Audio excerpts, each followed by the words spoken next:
Bears fans have been living inside a pressure cooker all season long, and this stretch feels like one of those moments where everything around the organization is being evaluated at the same time.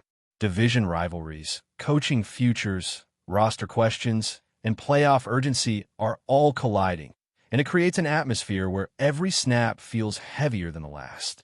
When you look around the division, there is real movement coming, especially on the coaching side, and that matters because stability and chaos often decide who controls the North in the coming years. One of the biggest talking points right now is the very real possibility of defensive minds leaving the division. When you face elite defensive coordinators twice a year, you feel in game plans, quarterback decisions, and momentum swings. The idea that Minnesota could be forced to move on from a coordinator who has consistently made life miserable for opposing offenses is something Bears fans cannot ignore. That type of scheme creates hesitation, forces turnovers, and exposes mistakes. Even if that coach does not land a head coaching role immediately, the league values that kind of defensive control, and teams are willing to pay heavily for it. When a coach reaches that point where the scenery feels stale, a move becomes almost inevitable, and history shows that trend clearly across the league. On the Green Bay side, the conversation is different but just as fascinating. There is constant speculation whenever contracts approach their final years, but some situations are far less volatile than the noise suggests. Even with rivalry emotions running hot, it would still be surprising to see a major shakeup there unless something truly dramatic happens on the field. A close, competitive loss rarely changes a franchise's direction, but a lopsided defeat against a rival can spark internal conversations that were previously off-limits. That is why every Bears-Packers matchup carries weight beyond the standings. It is not just about a win, it is about sending a message that echoes into front offices. When the Bears' defense takes the field in this matchup, turnovers are going to be the defining factor. Aggression alone is not enough. High-variance schemes only work when the players who have chances to take the ball away actually finish those plays. This season, consistency has separated the reliable playmakers from the rest of the unit. There is one veteran in particular who keeps showing up in the right spots, reading quarterbacks well, and capitalizing when the ball is in the air.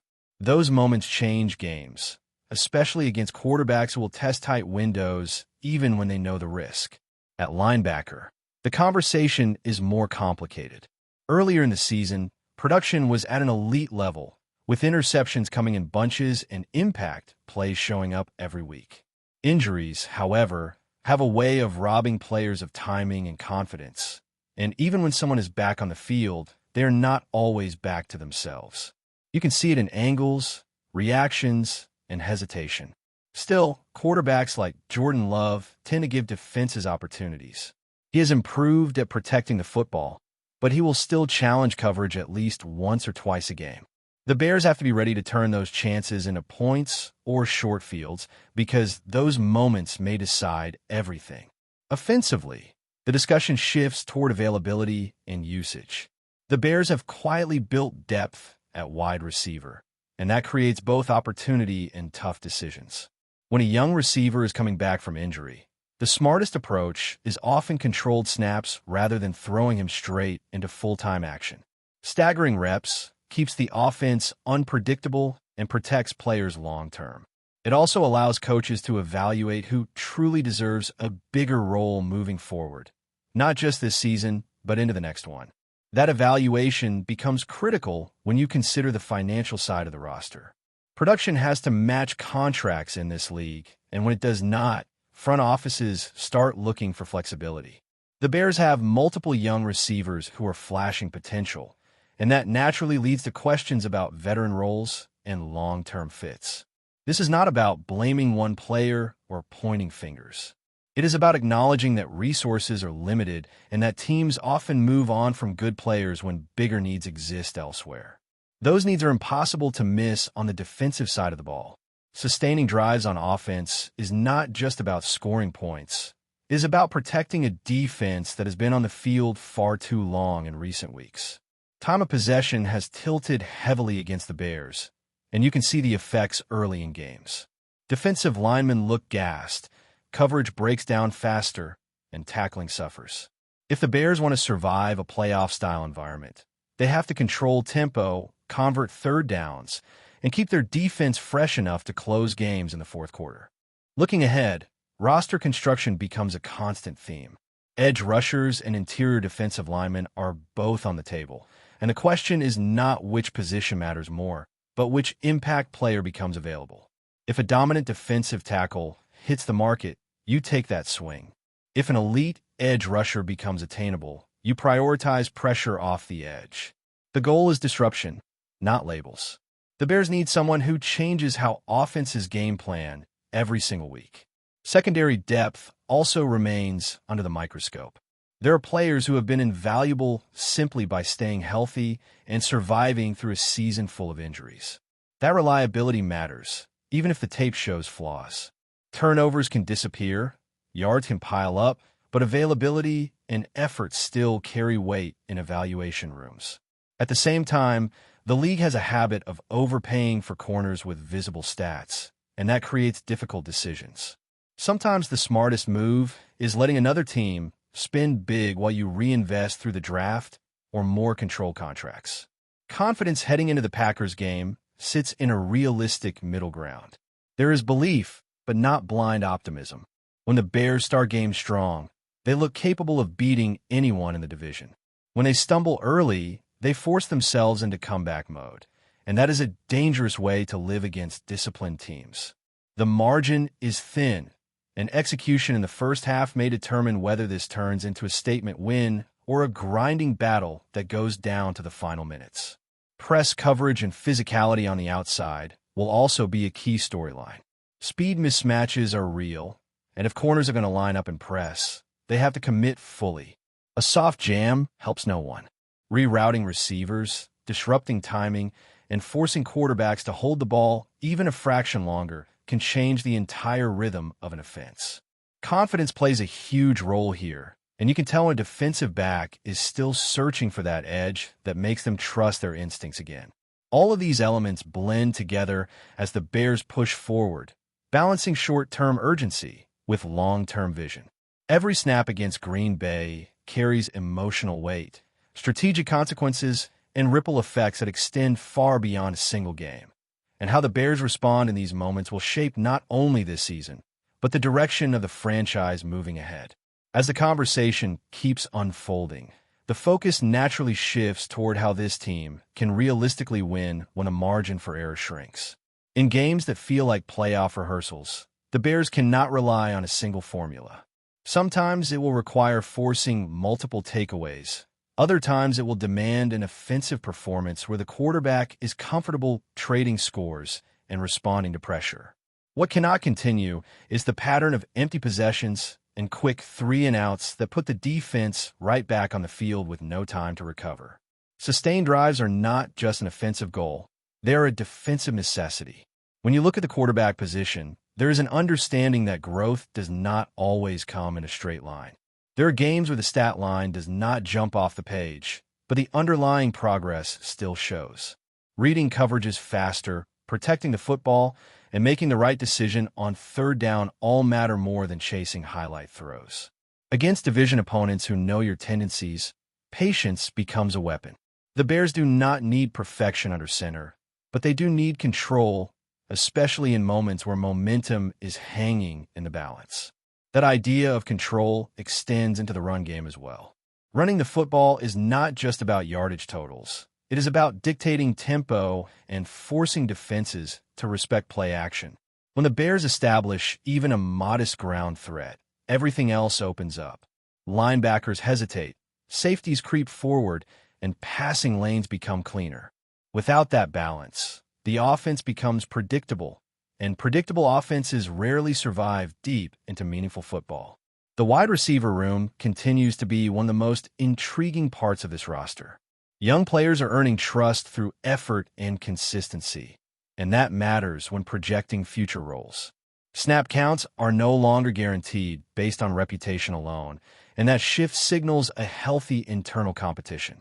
When receivers block with urgency, run crisp routes, and make the most of limited targets, coaches notice. Over time, Those details add up and reshape the depth chart in ways fans might not expect. Tight ends and backs also play a critical role in this phase of the season. Short area reliability becomes essential when defenses tighten up in the red zone. Checkdowns turn into chain movers, and simple completions keep drives alive.